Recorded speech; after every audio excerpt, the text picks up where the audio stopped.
Не сум мајоничар, јас сум уметник и директор кој сака да работи без скршени крила.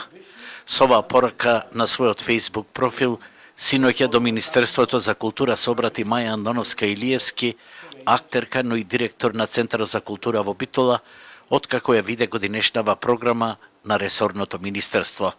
Таму ниту денар не е предвиден за интернационалниот фестивал на монодрамата, кој годинава треба да се одржи по 21 пат, а досега се изведени над 200 монодрами со актери од целиот свет и е член на меѓународниот форум One Man Show на УНЕСКО.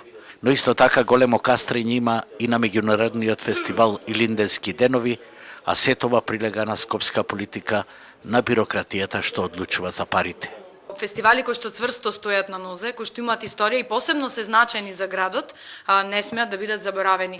Битола и тоа како е центар на култура, голем центар на култура во Република Македонија. Дури можам да кажам дека рамо до рамо се носиме со големите скопски фестивали кои што се случуваат во главниот град.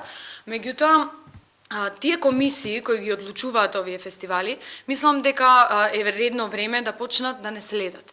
Негувањето на македонскиот фолклор и традиција беше 5-децениска примарна задача на фестивалот Илинденски денови, кој преку Центарот за култура растеше и сега во рамките на УНЕСКО е еден од 100 вакви фестивали во светот, вели раководителот Валентин Соклевски.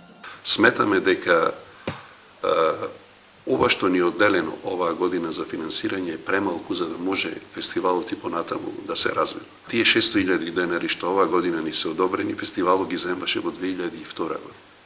Што значи потребите на фестивалот за да може да биде во европското и во светското семејство на фестивалот се преку 2 милиони денари. Дали креаторите на финансиската политика во областа на културата ќе го преиспитаат својот однос кон Битола, допрва ќе видиме.